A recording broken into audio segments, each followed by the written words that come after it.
अस्सलामुअलैकुम तमाम second year के स्टूडेंट। आदमगीर गवर्नमेंट कॉलेज का आपका सेकेंड ईयर का 2023 का पेपर है। सॉल्व करते हैं एमसीक्यूज़। फर्स्ट एमसीक्यूज़ है जिसमें एफएक्स फंक्शन और जीएक्स फंक्शन दिया गया है। याद रखें कि फॉग या गॉग करके आपको बोला जाता है। जैसे कि फॉग बोला है तो एफएक्स फंक्शन में जीएक्स फंक्शन की वैल्यू रखने के बाद अलजबरा से रिलेटेड जो फार्मूला या मल्टीप्लाई हो रहा है करने के बाद हमारे पास आंसर आ जाएगा x square minus x plus का 2, जो कि फ़र्स्ट ऑप्शन इसका आंसर करार पाएगा। और चूँकि हमारे पास ये दो ही ऑप्शन हो सकते हैं, फॉग या गॉग। अब लिमिट की नंबर 2 एमसीक्यूज़ है। इसमें याद रखें कि हमारे पास लिमिट एक्स की 0 हो और साइन एक्स अपॉन एक्स 1 के इक्वल होता है। तो यही बात जहन में रखते हुए साइन के साथ 7x/3 है तो हमने डिनोमिनेटर में एक्स के साथ 7/3 मल्टीप्लाई भी करना है, डिवाइड भी करना है। इसके बाद 1 होने के बाद 7/3 होके करेक्ट आंसर 7/3 हमारे पास इसका आंसर आ जाएगा। और इसके बाद नंबर 3 एमसीक्यूज़ वेक्टर से रिलेटेड है। और याद रहे कि जो हमें रिलेशन दिया है उसके मुताबिक इसका आंसर -1 है, जो कि मौजूद नहीं है। और जब मौजूद नहीं है तो आप बाखूबी जानते हैं कि किस ऑप्शन को आपने टिक करना है। कि इस चैनल को सब्सक्राइब करें, शेयर करें, क्योंकि यकीनी तौर पे काफ़ी ज़्यादा मेहनत करनी पड़ती है और मेहनत के बाद आपके सामने ये वीडियो आती है और इसे कई मराहल से गुजारना पड़ता है, जो कि लाजमी तौर पे एजुकेशन से रिलेटेड वीडियोस को आप लोगों की तवज्जो इस पे होनी चाहिए, चूँकि मेहनत के बाद कुछ ना कुछ सिला आप लोगों को मिले तो हमें भी इसका एडवांटेज होना चाहिए। अच्छा, अब नंबर 4 एमसीक्यूज़ है। ये भी आपके वेक्टर से रिलेटेड है और इसमें जो कि फार्मूला है बुक के अंदर मौजूद है। एमसीक्यूज़ को देखने के बाद जैसे ही हम इसको सिंप्लीफाई करेंगे फार्मूले के अंदर आई जे के की वैल्यू रखने के बाद और कॉस इनवर्स हमारे पास है 3/√17 इसका आंसर आ जाएगा। इसके बाद नंबर 5 एमसीक्यूज़ है और ये एलिफ से रिलेटेड है और इसका सेंटर आपका ओरिजिन होगा जो कि x² y² है। और यहाँ पे हमें जो है इसके वर्टिसेस बताने और याद रहे कि जब इसका सेंटर हमारे पास ओरिजिन है और चूँकि y² के नीचे 16 है तो major axis along to the y axis है। इस तरीके से हमने h के अंदर उसकी वैल्यू को प्लस करना है और हमारे पास आंसर आ जाएगा। इसके बाद नंबर 6 है और 6 के अंदर भी आपको एलिफ दिया गया है और यहाँ पे आपको बताना है कि हमारे पास सबसे पहले थोड़ा सा कॉन्सेप्ट होना चाहिए कि मेजर एक्सिस क्या होते हैं, डायरेक्ट एक्सिस क्या होते हैं। तो उसकी के लिहाज से हमें बताना है कि वो एक दूसरे के परपेंडिकुलर होते हैं। तो वो याद रखें कि मेजर एक्सिस और आपके डायरेक्ट एक्सिस आपस में एक दूसरे के परपेंडिकुलर होते हैं, तो लिहाजा आपका मेजर एक्सिस इसका आंसर होगा। और इसके बाद नंबर 7 है। 7 के ऊपर बात करते हैं तो ये पैराबोला की इक्वेशन है, क्योंकि x का स्क्वायर है, y की 1 पावर है।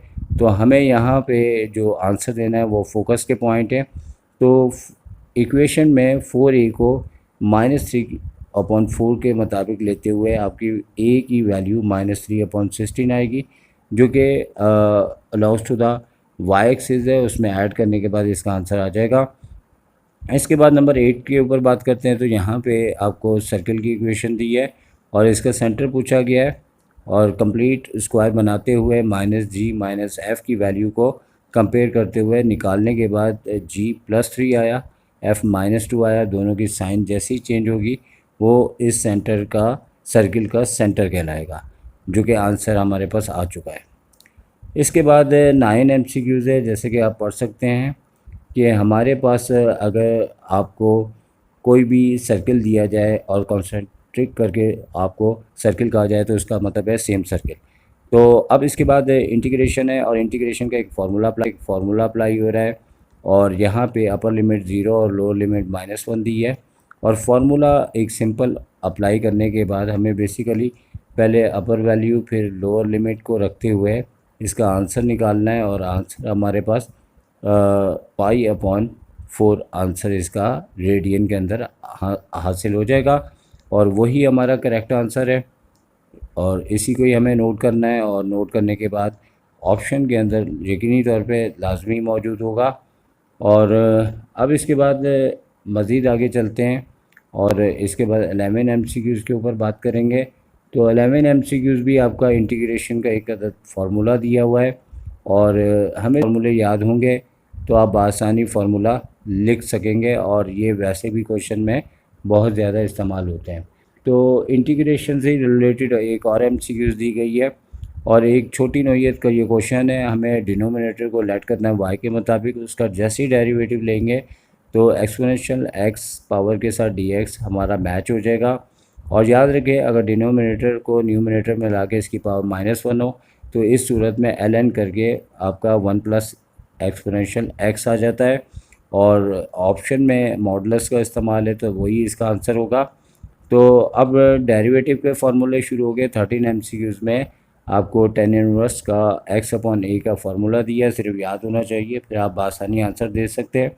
तो डेरिवेटिव का एक और क्वेश्चन MCQs में 14 पॉइंट, cos x स्क्वायर का जैसे ही हम डेरिवेटिव लेते हैं तो माइनस साइन एक्स स्क्वायर आता है और एक्स स्क्वायर का डेरिवेटिव लेने के बाद 2x की पावर में से 1 कमी करने के बाद आपका answer -2x sine x square आ जाएगा।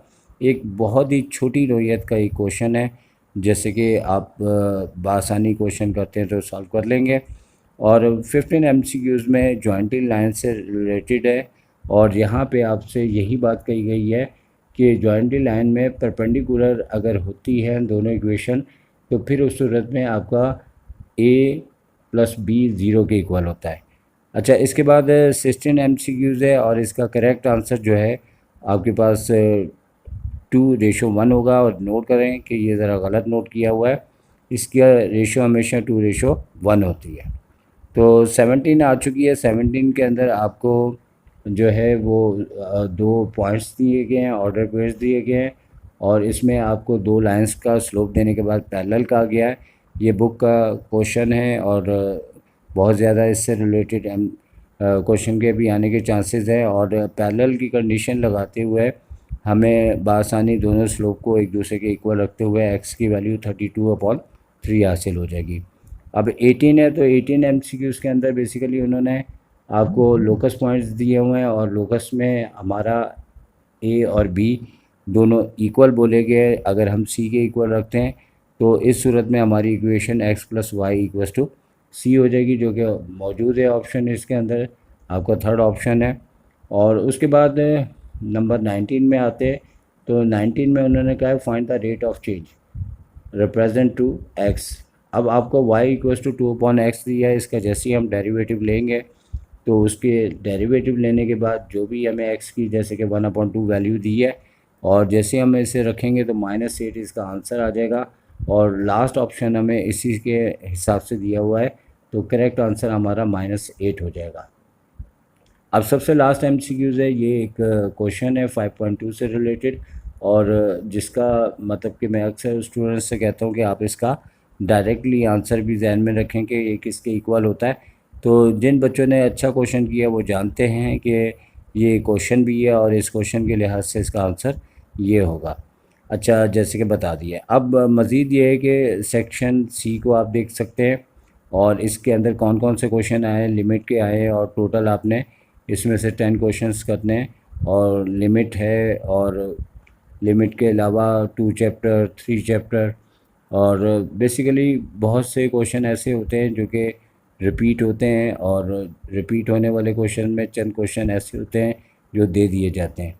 अब बहुत जो इम्पोर्टेंट एक्सरसाइज हैं उसमें आपका याद रखें कि 4.1 से फर्स्ट प्रिंसिपल लाजमी आता है और मज़ीद भी कई क्वेश्चंस हैं, जैसे कि आप देख सकते हैं आपके सामने पेपर है, टाइम मिलेगा तो इंशाल्लाह आपको पेपर भी करके बताएंगे।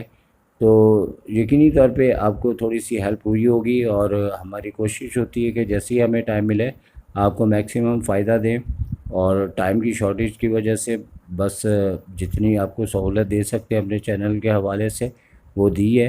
तो इसी के साथ आपसे इजाज़त चाहेंगे। टेक केयर, अल्लाह हाफ़िज़।